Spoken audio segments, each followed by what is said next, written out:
ভারতের পাঞ্জাবের অমৃতসর শহরে অবস্থিত গুরুদ্বার শিখ ধর্মে কর্তারপুরের গুরুদ্বার দরবার সাহেব অথবা স্বর্ণ মন্দির।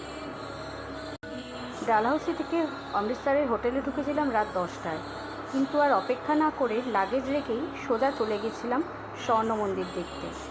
এটা আমার একটা জীবনের স্বপ্নের জায়গা ছিল।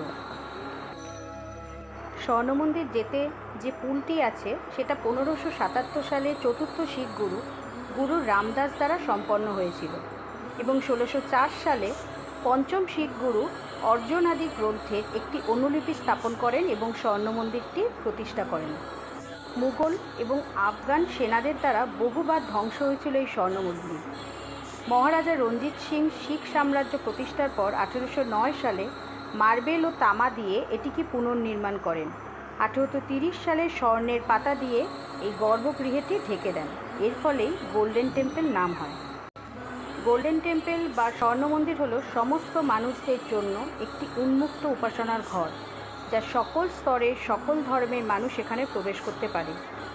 এর 4টি প্রবেশ পথ সহ একটি বর্গাকার পরিকল্পনা রয়েছে এবং পুলের চারপাশে একটি পরিক্রমা পথও রয়েছে।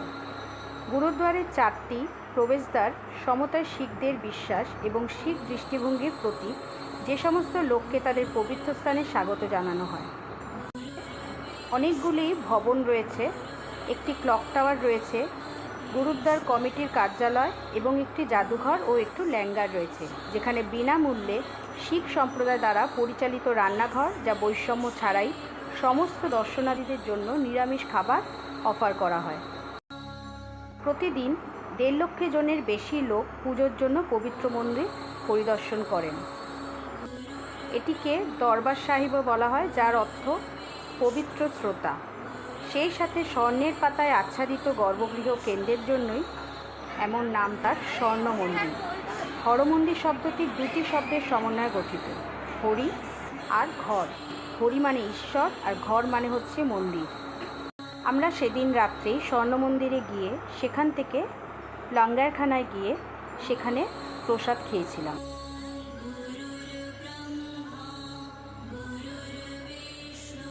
গর্ভগৃহের 2টি তলা রয়েছে।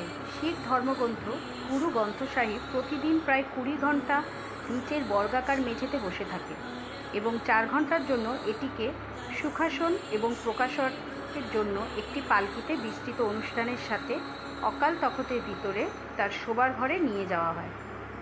আমরা যখন রাতে প্রবেশ করেছিলাম তখন চলছিল যে তাকে ধর্মগ্রন্থটিকে শোবার ঘরে নিয়ে যাওয়ার ব্যবস্থা। গর্ভগৃহের চারপাশের দেয়ালের মার্বেল প্যানেলে ফুলের নকশা রয়েছে। খিলানগুলিতে অর্থাৎ জানলাগুলিতে সোনার অক্ষরে শিখ ধর্মগ্রন্থের শ্লোকগুলি অন্তর্ভুক্ত রয়েছে।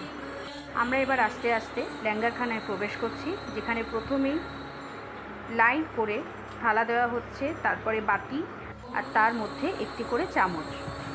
গোল্ডেন টেম্পলের একটা জিনিস আমার খুব ভালো লেগেছে, যে মন্দিরে যাওয়ার সময় আমরা সাধারণত হাত পা ধুয়ে যাই, কিন্তু এখানে আপনাকে বাধ্য করবে, কারণ মন্দিরে ঢোকার মুখে, ল্যাঙ্গারখানায় ঢোকার মুখেই নিচেই রয়েছে জলের ব্যবস্থা, যেখানে পা দিয়েই আপনাকে প্রবেশ করতে হবে এবং পাশেই রয়েছে হাত ধোয়ার ব্যবস্থা। এটি হচ্ছে ল্যাঙ্গারখানা, যেখানে হচ্ছে প্রতিদিন 1.5 লক্ষের বেশি মানুষ প্রসাদ পায়। আমরাও আস্তে আস্তে লাইন করে চলে গেলাম। 1830 সালে যখন স্বর্ণ মন্দিরটি প্রতিষ্ঠিত হয়েছিল, তাতে 162 কেজি সোনা দিয়ে আবরণ করা হয়েছিল।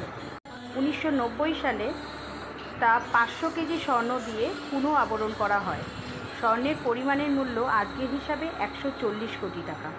আমরা সবাই প্রসাদ পাওয়ার জন্য বসে রইলাম এবং 2 হাত পেতে রুটি, প্রথমেই দেওয়া হয়েছিল ক্ষীর, একটা ছানার তৈরি ডাল ছিল, তরকা দেওয়া ডাল ছিল।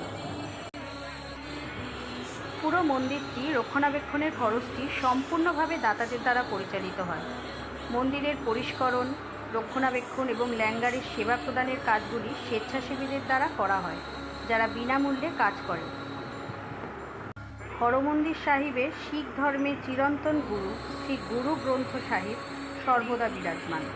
এই কারণে এই স্থান শিখদের কাছে পবিত্র।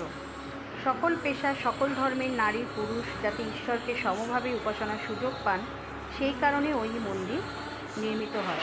গুরু প্রসাদ খেয়ে আমরা যখন হাত ধুতে গেলাম, শুধু সেখানে বাসন ধোয়ার আওয়াজ শুনতে পাচ্ছেন আপনারা নিশ্চয়ই।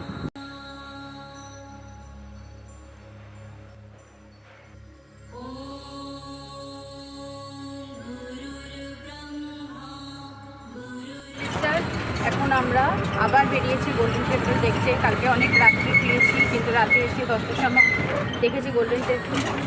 এখন আমরা মর্নিং ভিউ দেখবো গোল্ডেন টেম্পলের।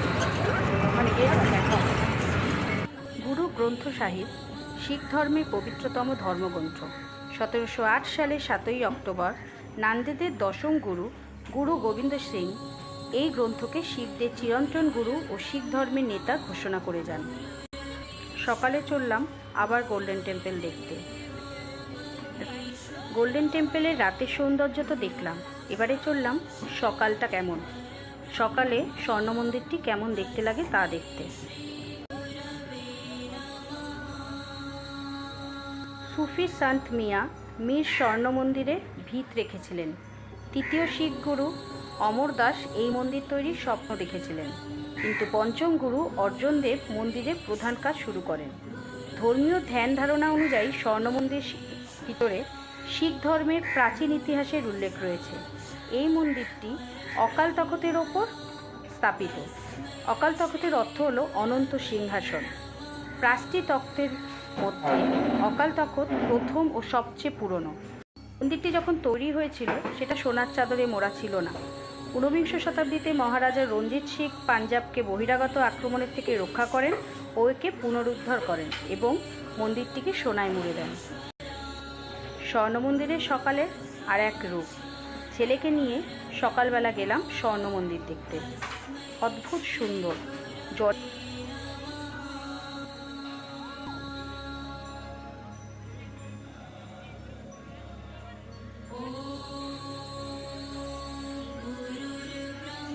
স্বর্ণ মন্দিরে গিয়ে আমার ছেলেও এক অদ্ভুত শান্তি অনুভব করলো। সে সেখানে শুয়েই গেছিল। এই মন্দিরের অন্যতম চমকপ্রদ তথ্য হলো গঠনগতভাবে এই মন্দিরের সিঁড়ি ওপরের দিকে যায় না, বরং নিচের দিকে নামে। সম্পূর্ণ মন্দির শহরের সমতল থেকে নিচুতে তৈরি করা হয়েছে। এখানে হাতে আঁকা বহু ছবি রয়েছে। স্বর্ণ মন্দিরের ভাস্কর্যে মোগল ও ভারতীয়দের বাস্তুকলার ছাপ স্পষ্টভাবে রয়েছে। স্বর্ণ মন্দিরে পৃথিবীর সবচেয়ে বড় রান্নাঘর রয়েছে, যেটা আপনাদের আগের দিন রাত্রে শেয়ার করেছি। প্রায় প্রতিদিন 2 লাখের বেশি রুটি বানানো হয়। এবার আমরা মন্দির চত্বর থেকে বাইরে বেরিয়ে কিছুটা শপিং করে নিয়ে অমৃতসর থেকে বাই বাই করব, কারণ আজই আমাদের রাতে ট্রেন আছে। এখানকার সূক্ষ্ম হাতের কাজ খুবই বিখ্যাত। বিভিন্ন কোলাপুরি জুতো এবং ফুলকড়ি চিকনের কাজ অদ্ভুত সুন্দর। সেখান থেকে কিছু কেনাকাটি করলাম। এরপরে আমরা চললাম ইতিহাসের আর এক স্থাপত্য শিল্পের সাক্ষী হতে। খুব মর্মান্তিক ঘটনা, যেটা জালিয়ানওয়ালাবাগের হত্যাকাণ্ড। আমরা সবাই ইতিহাসে পড়েছি, সেটাই এবার আপনাদের কাছে তুলে ধরব। পরের ভিডিওতে দেখতে থাকবেন। স্বর্ণ মন্দিরের পাশেই অবস্থিত জালিয়ানওয়ালাবাগ। পরের ভিডিওতে সেটাই নিয়ে আসবো আপনাদের কাছে। সঙ্গে থাকবেন, ভালো থাকবেন। অনেক অজানা কথা আপনাদের সঙ্গে শেয়ার করব। নমস্কার।